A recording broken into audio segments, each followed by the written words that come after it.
Hey everyone, Meinke here from MLive&apos, joined by Justin Rogers.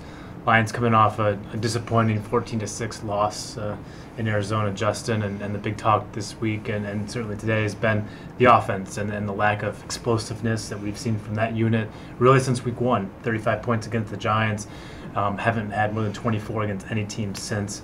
The point totals have decreased each of the last 4 weeks down to 6 points against the Cardinals, no touchdowns.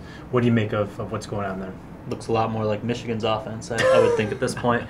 You went there. There's a lot of things going on there. One, Arizona's defense was outstanding. They really were. They had a great pass rush. The secondary play, top to bottom, was phenomenal. I thought they did a really nice job taking away somehow both Tate and Calvin Johnson, something I wasn't entirely convinced that could be done. And, the play calling hasn't been the best. I look at some of the third down calls as the biggest culprits there. They're taking shots downfield. The aggressiveness at times is there, but some of those 3rd and 1 calls, shotgun, Theo Riddick running the edge, troubling. Play calling is one of the things that's really easy for you to armchair quarterback, right? For sure. Because if a play works, then no one thinks twice about it, or you think the play caller is a genius. And if it doesn't work, then you can just say it didn't work and it wasn't a good play call. And so they're in a bad spot there. But I agree. It just, for me, it just feels predictable. I saw them line up, and it's like, okay, they're handing off to Jed Collins going up the middle, and that's exactly what happened. And if I'm thinking it from the press box 50 yards away, then certainly the Cardinals can see what's happening too. And they look prepared for it. And, the Lions only converted 2 of their first 8 third downs. It's hard to sustain much of anything when you're not converting third downs. They're in the bottom third of the league when it comes to converting third downs, and that's been one of the central issues with the offense. And on 3rd and 1, it's something I looked up today. They are going into that game, they were one of the worst teams in the league running the ball on 3rd and 1. They're completing about 50%, and obviously that went down after this one. The other call I look at is the 4th and 1 to Calvin Johnson. It's not that going to Calvin Johnson is ever bad, but an out route is a tough route to throw. It's easily jumped, and Stafford didn't appear to have any other options. Like, it was that throw or nothing, and the Cardinals were there. If that throw would have been accurate, it would have been a pick six. So, it's almost better that it was incomplete. That was the thing on that play. It was a 4th and 2, and Stafford misfired, but if he throws it on the money, it's going the other way anyway. So it was kind of in a no-win situation on that play. I was surprised at how much the Cardinals were able to take away both Calvin and Golden Tate. That was supposed to be what this offense was all about, was that you could take away one guy but not both of them. And they really did that.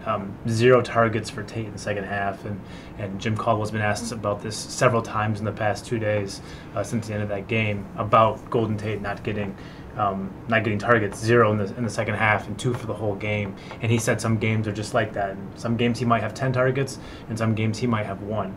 And I don't know. I see some kind of weakness in that logic, because if you're only getting that guy, that kind of guy with that kind of skill set and that ability to move the chains as we've seen the past 6 weeks, if you're only getting him the ball or even a look one time in a game, you're just not utilizing the full assets that you have in your offense. And it's acceptable if you're moving the chain still because you're finding that 3rd option, but the Lions didn't do that a whole lot in this game. There was a couple passes to the backs. Ebron had 4 receptions, but didn't gain much in terms of yards. I think 22 or 24 yards. If you're going to go away from your top weapons, or your top weapons are going to be taken away by the opposing defense, you have to find ways to continue to move the ball. And obviously, 6 points, it's their worst output since I think 2009. They didn't do that. I haven't seen the coach's film yet. It's not out. Whether you're watching it live or watching the broadcast, you can't really see everything on the first go. I don't exactly know what Arizona did. It looked like they were bracketing Tate a lot in the slot.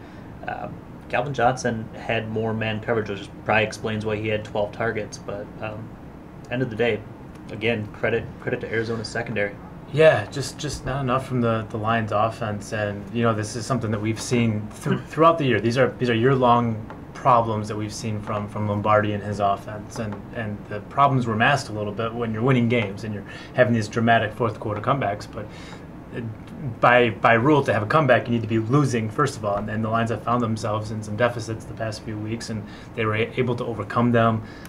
Didn't do it against Arizona, and so all these issues come into focus a little bit more. And, since that week 1 win, this offense has been disappointing.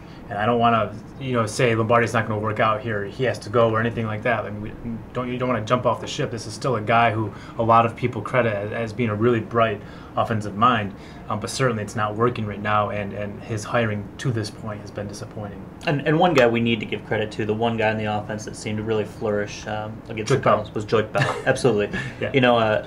Caldwell twice today pointed to the run game getting on track, and I don't see it that way. I thought the offensive line was poor with their run blocking. There was one carry. Bell got a really nice hole where Rayola rolled around on a pole and got from him, gave him 12 yards. But everything else, it was all Bell. On the 33-yard run, he was hit in the backfield on the 17 or 19-yard road to start the second half. Again, hit at the line of scrimmage. He's running the way he ran in 2012, breaking tackles, fighting for extra yards, making something out of nothing, and the Lions have desperately lacked that all season. I caught up with Joyke in the locker room after the game, and he really didn't want to talk too much about his game because he was the lone bright spot, and that's a positive for the Lions, but at the same time he felt kind of awkward talking about how good he played when the offense itself played horribly and the team as a whole lost. But I think at this point, I've written this a few times now, but I think Joyke Bell is the Lions' best tailback at this point. And even when Reggie Bush is healthy and has two good ankles, I think I'm of the opinion that Joyke Bell should still be the guy. He's just a better runner. He's more of a north-south guy. He's going to hit that hole. He can run between the tackles, and the Lions the offensive line has not been good enough to give Reggie Bush the lanes that he had last year, where he would bust it off for a 60 or 70-yard game, which is where he's really at his best. If you need a guy who's going to grind out 10 or 15 or 20 yards, at this point it's Joyke Bell. I don't argue that. I think between the tackles, Bell's clearly the guy.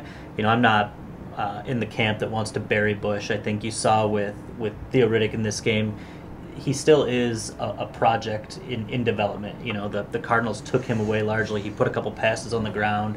Doesn't offer him a whole lot coming out of the backfield. Certainly doesn't offer the home run threat as a runner that Bush does. But he hasn't been healthy this year, and that's set him back. That's what we got. The sky is not falling, contrary to popular belief. The Lions are still 7-3.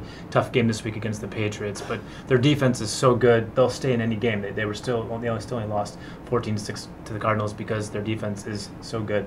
But the offense needs to turn around at some point if this team's going to make a serious run at the playoffs. I'll let Tom Brady know. For Justin Rogers, I'm Kyle Meinke. We are MLive. Keep it right here.